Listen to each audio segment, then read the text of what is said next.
Madame, Monsieur, bonsoir et bienvenue dans l'invité de la rédaction de Média TV. Ce soir, nous allons parler du regard des jeunes, des adolescents et même des adultes sur le monde d'aujourd'hui et de la perception qu'ils ont des grandes questions qui agitent un ordre global en pleine mutation. Pour tenter de répondre à ces questions, et il y a beaucoup d'autres, l'UNICEF a présenté, à l'occasion de la Journée mondiale de l'enfance, célébrée le 20 novembre de chaque année, les conclusions d'un sondage conduit auprès des adolescents, des jeunes et des adultes de 21 pays dans le Maroc. Ce projet enquête international intitulé L'enfance en évolution, conduit en pleine pandémie Covid-19 par l'UNICEF, a été mené en partenariat avec l'Institut Gallup. Et pour parler plus en détail de cette enquête et de ses principaux résultats, nous avons le plaisir de recevoir aujourd'hui Madame Nassim Aoul, représentante adjointe UNICEF Maroc. Madame Aoul, bienvenue et merci. D'avoir accepté l'invitation de Média TV. Merci. Alors, Madame Aoul, vous dites en présentation des résultats de cette étude que dans le monde actuel, les raisons d'être pessimiste ne manquent pas. Changement climatique, pandémie, pauvreté, inégalité, hausse de la défiance, essor des nationalismes partout. Mais voici une raison d'être optimiste. Les enfants et les jeunes refusent de voir le monde de manière aussi sombre que les adultes. C'est ce qui ressort globalement de cette étude. Je voudrais d'abord savoir dans quel contexte intervient ce sondage intergénérationnel inédit de l'UNICEF, l'enfance en évolution. Qu'est-ce qui l'a motivé ? Merci encore pour cette invitation. Exactement, comme vous le dites, c'est la première fois qu'on a essayé de faire ce type de sondage qui essaye de voir un peu les perspectives des jeunes et des enfants et de faire une comparaison avec les adultes dans chaque pays. Donc, c'était la première fois que c'était vraiment intergénérationnel, cette perspective. Et le sondage a vraiment concentré sur les questions qui peuvent nous permettre à comprendre comment l'enfance a évolué. Ça veut dire que c'est par exemple pour l'UNICEF, c'est notre anniversaire de 75e année. Et la raison pour l'UNICEF au début, qui était vraiment au moment que nous avions eu la Deuxième Guerre mondiale et qui était dans une situation de crise et l'organisation était faite pour répondre à tous ces besoins qui ont sorti de la guerre, on sait qu'il y a plein de choses qui ont changé depuis ce moment. Donc, pour nous, ce sondage était vraiment un moment de réfléchir à ce qui s'est passé dans ces années et de voir comment les nouvelles questions dans ce monde qui change assez rapidement étaient prises en compte par les enfants et par les adultes dans une représentation des pays du monde. Où réside l'importance aujourd'hui d'écouter les jeunes, la nouvelle génération, et de comprendre leur point de vue ? On ne les écoutait pas vraiment beaucoup, surtout dans les sociétés traditionnelles. Pourquoi il faut les écouter plus qu'avant aujourd'hui, à votre avis ? À notre avis, et c'est pour toute l'UNICEF un peu cette perspective que les jeunes, on dit toujours que les jeunes, ce sont des adultes de demain. Mais même aujourd'hui, ils font partie, au niveau de population, une grande partie de nos populations dans tous les pays. Donc pour nous, c'est une génération qui sont très importantes de voir leur perspective pour qu'on peut déjà collaborer avec eux pendant l'éducation, les relations en famille, société et communauté, pour qu'ils vraiment s'engagent à toutes les problématiques qu'on a soulevées pendant le sondage, mais aussi ailleurs, dans l'avenir. Donc, pour nous, ce n'est pas quelque chose à investir pour le futur, mais vraiment pour les citoyens d'aujourd'hui, les jeunes et les enfants. Comme vous le disiez, que nous avons eu la semaine dernière la Journée mondiale de l'enfance. Donc, tout ça, ça nous montre un peu l'importance des droits des enfants et les jeunes. Et c'est pour ça que c'est important d'écouter un peu leur perspective pour s'assurer que les programmes et les stratégies et les politiques qui sont en cours sont vraiment pertinentes à la vie et les perspectives des jeunes. Et c'est là qu'on va voir que vraiment ils sont efficaces, ils répondent à leurs besoins et les services qu'on leur met à leur disposition sont pertinentes. Voilà quelques images de quelques actions que vous menez auprès des jeunes au Maroc. Enfin, vous menez beaucoup d'actions. Celle-ci est une parmi d'autres. En quoi cette enquête, Madame Aoul, est inédite en son genre par rapport à toutes celles déjà menées, elles sont nombreuses par l'UNICEF. Qu'est-ce qui la distingue des autres ? Bon, comme on a dit à le début, c'était la première fois qu'on a essayé. Bon, c'était un bel partenariat avec cette organisation que vous l'avez mentionné, Gallup, qui a un peu cette expertise de faire ces types de sondages avec des différents moyens, de s'assurer que c'est vraiment représentant de la population. Et aussi, c'était la première fois qu'on a essayé d'avoir un peu un dialogue dans le sondage, les perspectives de la jeunesse et aussi les adultes. Et de croiser le regard, exactement. Et les questions ont été posées de demander, est-ce que vous croyez que l'enfance aujourd'hui est mieux ou il y a des défis qui continuent par rapport aux générations précédentes? Donc, cette perspective de voir un peu ce qui se passait et ce qui est en cours et de croiser entre les adultes et les enfants, c'est ça qui est un peu la nouveauté. Et ça nous permet aussi de voir que sont les différences entre pays. Ça, ce n'est pas important en disant que ça nous montre un peu des choses qui sont conclusives, mais quand même, ça nous montre un peu quelques indicateurs qui peuvent nous dire, OK, voilà les aspects peut-être, on aura l'opportunité de mieux se concentrer dans chaque pays. Et ça change dépendant le contexte. D'accord. Ouais. C'est une enquête qui a concerné les jeunes, les adolescents, les enfants et les adultes. Ça. Quelle tranche d'âge exactement et quelles franges de la population ont été concernées par ce sondage? Quel échantillon? Comment vous avez fait pour choisir cette question? Non, c'est une excellente question. On l'a fait cette année, en 2021. On l'a fait en plein pandémie. Donc, c'était vraiment dans ce moment assez spécifique et particulier. Et les deux tranches d'âge qui étaient un peu focalisées pendant le sondage étaient 15 à 24 ans pour la jeunesse et plus de 40 pour les adultes. Et ce sont les deux populations ciblées par le sondage. Aussi, ils ont essayé vraiment, Gallup, nos partenaires, de représenter la jeunesse en total. Ça veut dire tous les zones de chaque pays, toutes les régions, d'assurer qu'il y a une égalité entre les filles et les garçons. Donc vraiment, comme on disait, c'est pas conclusif. On peut pas dire que c'est final en disant que les perspectives de jeunes, on n'aura jamais quelque chose qui est complète. Mais c'est une très bonne démarche qui nous montre un peu quelques idées sur comment l'enfance a changé dans les générations maintenant et précédentes. Ouais. Quelles ont été les principales questions posées dans cette enquête? Les principales, je sais qu'il y en a eu plusieurs, mais les principaux axes. Oui, bien sûr. Il y avait des choses qu'on peut dire qui sont beaucoup plus traditionnelles. Ça veut dire de demander des questions sur l'éducation, la santé, les services, comment ils voient la confiance dans les services.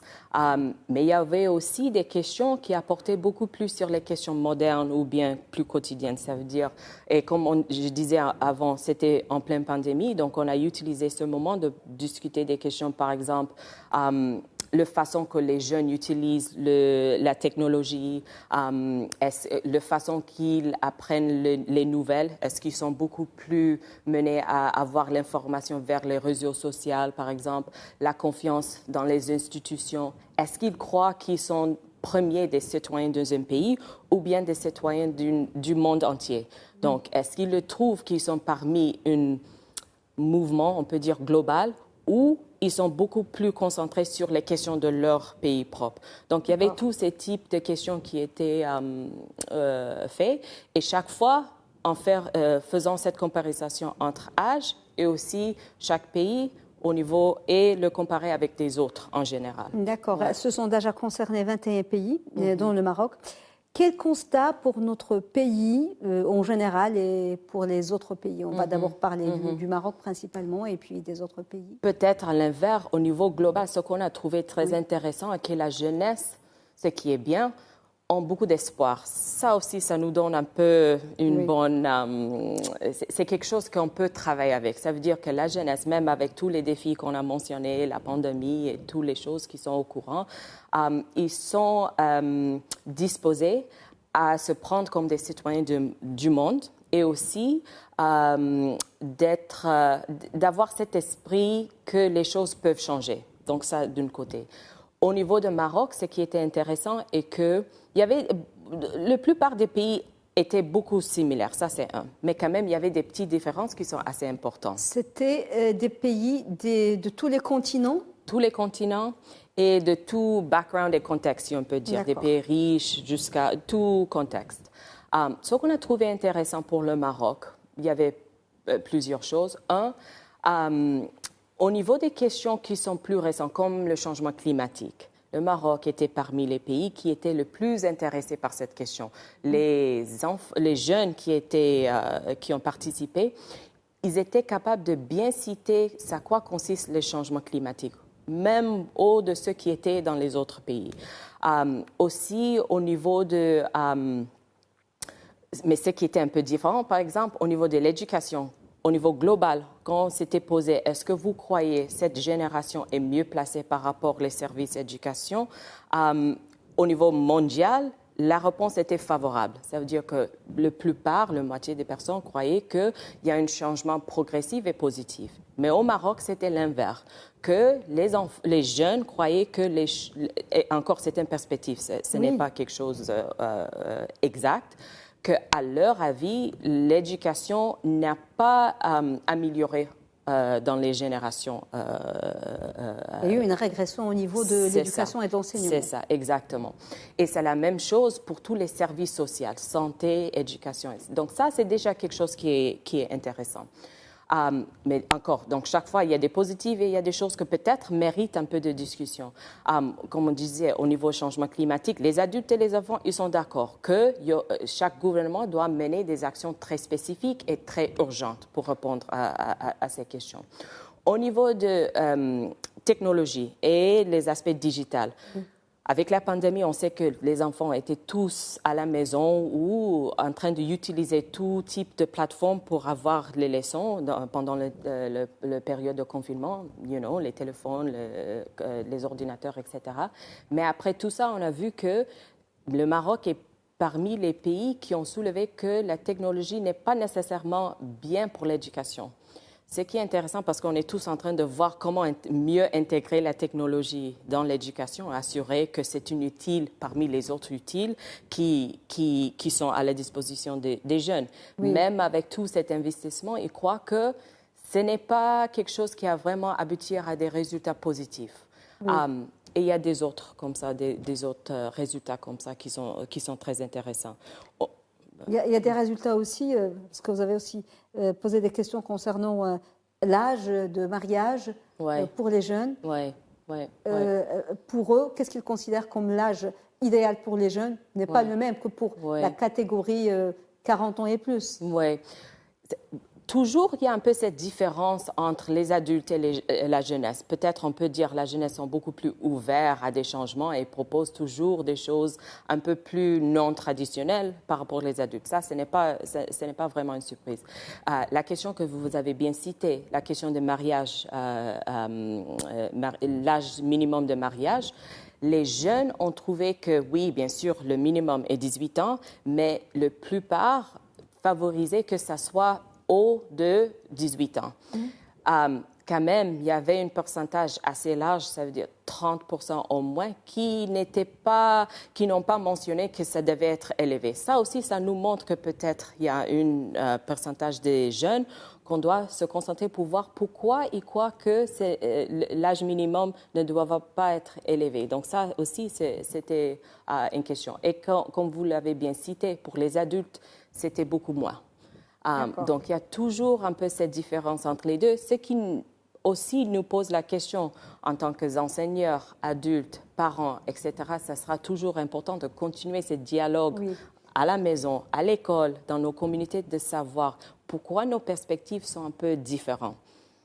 L'enquête, le sondage a été mené en pleine pandémie. Comment la pandémie du Covid-19 a aidé? Peut-être elle a aidé un petit peu à favoriser la réalisation de ce projet. Et qu'est-ce qui a changé, à votre avis, dans les comportements et les réponses que vous avez eues? Bon, certainement, pour nous, en tant qu'UNICEF, et je suis sûre, même les gouvernements, tous les partis qui s'occupent des enfants et de la jeunesse, la pandémie a posé à nous un peu forcé de réaliser, de considérer beaucoup de questions. Comme on le savait, la pandémie nous a pris tous par surprise. L'éducation a été changée, la façon qu'on travaille a changé, la façon qu'on était ensemble a changé. Donc, ça nous a poussé un peu de revoir un peu l'enfance en général. Donc, ce sondage était vraiment une belle opportunité de commencer cette réflexion et voir par rapport, comme je disais, il y avait le mandat de l'UNICEF au début qui était vraiment des choses très spécifiques, la disponibilité des services, s'assurer que les crises sont résolues. Et maintenant, tous les changements qui sont par rapport à la santé mentale, par exemple, qui étaient un peu explorés dans ce sondage, l'éducation qui change toujours et qui était un peu... Il y avait une révolution, si on peut dire, pendant le Covid, qui nous a pris plein de leçons et considérations. On avait aussi posé des questions sur la confiance dans différents partis. Ça veut dire, on a posé la confiance des jeunes et des adultes par rapport aux institutions, par exemple les institutions scientifiques, les associations religieuses. Ce qui aussi était très intéressant pour le Maroc, parce que même la jeunesse avait une grande, forte appréciation et confiance dans ces institutions. Oui. Ce qui est déjà intéressant, par exemple, même avec le Covid, la réponse au Covid, quand on est en train de partager l'information qui est correcte et basée sur l'évidence, ça nous donne un peu de... ça nous assure un peu que les jeunes ont disposé à recevoir l'information par des partis qui sont institutionnels et bien, qui donnent l'information correcte, si je peux dire. Donc, moi, j'étais étonnée par quelques résultats de l'enquête, de savoir que les gens d'aujourd'hui gardent espoir et sont plus ouverts sur le monde. Ils refusent de voir le monde de manière aussi sombre, alors que tout le monde a dit que cette pandémie, qui dure encore, a fortement impacté surtout les plus jeunes parce qu'ils ne sont pas assez outillés et on ne sait pas quel impact, en fait, finalement, ils garderont parce que ça va se voir après. Comment peuvent-ils, en pleine pandémie, alors qu'ils ont été privés pendant de longs mois d'aller à l'école, de jouer, c'est très important pour leur construction de leur personnalité. Pour moi, ça m'a paru contradictoire. Qu'est-ce qui fait, à votre avis, mais c'est là, on est carrément dans l'analyse, on n'est plus dans le constat du sondage, que les jeunes soient quand même optimistes malgré les preuves qu'ils ont traversées? Donc, au niveau mondial, on a vu bien sûr que les jeunes avaient cet espoir des choses qui toujours améliorent. Mais ce qu'on a vu au Maroc, ce qui était aussi intéressant, le Maroc était parmi les 2 ou 3 pays que la jeunesse ne croyait pas que l'avenir sera mieux que le présent. Ça aussi, c'est très intéressant. Et peut-être ça répond à ton question. Il croit que l'avenir ne sera pas mieux que le présent. Exactement, exactement.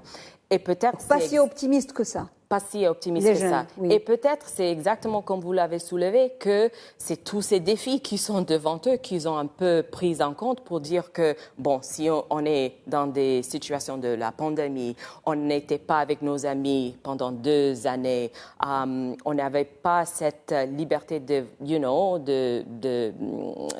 avec nos amis, famille, etc. Pourquoi on devait être si positive et optimiste. Il y a une peur de l'avenir, il n'y a pas de visibilité, on ne sait pas ce qui peut se produire. Il n'y a pas de visibilité, je crois. C'est beaucoup plus cet aspect de visibilité. Donc, je crois peut-être c'était un peu plus réaliste par rapport à la situation actuelle, mais quand même, on voit qu'avec les questions, par exemple, des changements climatiques, cette confiance dans les institutions, ça nous montre que c'est un espoir en général, mais peut-être un pragmatisme et un réalisme par rapport à leur vie quotidienne. Et on voit la même chose, par exemple, quand on a demandé la question « Comment vous recevoir l'information ?» La plupart ont dit, bien sûr, c'est vers les plateformes et les moyens digitaux, mais même avec ça, on est toujours, et ça c'était très intéressant, le Maroc, les jeunes étaient parmi les jeunes qui étaient le plus sceptiques par rapport à l'information qu'ils reçoivent aux plateformes digitales. Ils sont sceptiques. Oui. Ils sont très consommateurs. Ils sont très consommateurs, mais ils savent que ce n'est pas toujours absolument correct, qu'ils doivent faire un peu plus de recherche pour s'assurer que ce qu'ils sont en train de lire et voir, c'est vraiment... Donc il y a ce recul par rapport dans d'autres pays, ce n'est pas le cas? Ce n'est pas le cas dans le même degré, si je peux dire. D'accord. Donc ça déjà, ça montre un peu pour moi. Donc ce n'est pas des consommateurs passifs des contenus digitaux alors on penserait le contraire. Exactement. Et pour l'UNICEF, cet aspect de la façon que les jeunes utilisent tous ces moyens digitaux, c'est parmi les questions les plus récentes et les plus important pour qu'on comprenne un petit peu plus. Et là, les enfants et les jeunes de Maroc nous montrent que c'est possible d'être récipient des informations et des matériels en ligne, mais quand même d'avoir un peu cette, de réfléchir un peu plus sur est-ce que c'est vraiment le cas? Est-ce qu'on a besoin de voir cette information par rapport des autres? Et si on met ça avec l'aspect de confiance en des institutions scientifiques, etc., je crois que ça nous montre que c'est un sondage qui montre un peu la totalité des perspectives des jeunes. Ça veut dire les choses positives, mais aussi des choses qui nous méritent un peu plus de discussion et analyse, comme on est en train de le faire. Alors, l'UNICEF s'apprête à célébrer le mois prochain son 75e anniversaire. Quel bilan? Je sais que c'est un vaste programme, mais l'essentiel, quel bilan peut-on faire de ces actions et des priorités futures de l'organisme au Maroc et dans le monde? Oui. Bon, absolument. On était tous en réflexion en tant qu'UNICEF au niveau global et même aussi au Maroc, comme le sondage, de voir ce qui a changé, que sont les évolutions qui sont en cours et que sont les problématiques qui on est en train de toujours promouvoir. Et peut-être on peut dire que, bien sûr, sur les aspects qu'on a mentionnés, l'éducation, santé, la protection de l'enfance, on est tous au courant que le gouvernement a beaucoup investi dans toutes les réformes qui sont nécessaires pour tous ces secteurs. Et quand même, c'est le gouvernement qui est devant tous ces changements, les réformes, etc. Et l'UNICEF est là pour l'accompagner.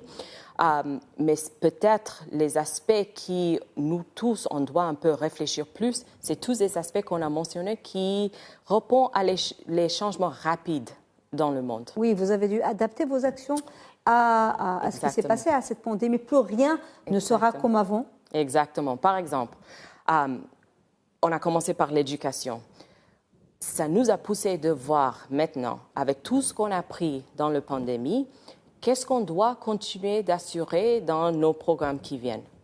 Avec le leadership, par exemple, de le ministère de l'Éducation. Un point de soulever, par exemple, c'est la première fois que tous les parents étaient au courant de ce qui se passe dans la classe. Parce que les enfants étaient avec nous. On était devant eux de voir ce qu'ils apprennent, les enseignants qui étaient vraiment des avocats pour les enfants, les matières qui étaient bien prises, mais les choses qui étaient aussi difficiles de comprendre. Et c'est la première fois qu'on a vu le rôle des parents dans le système éducatif. Ça nous montre que peut-être on peut renforcer cet aspect-là, de s'assurer ce partenariat entre les parents et les écoles et la communauté. La même chose avec la santé. On a vu qu'avec la pandémie, rien n'est possible sans un système de santé qui est bien renforcé et avec les ressources nécessaires, humaines. Et on a vu tous les défis que le secteur santé les efforts qui étaient menés pour répondre au Covid.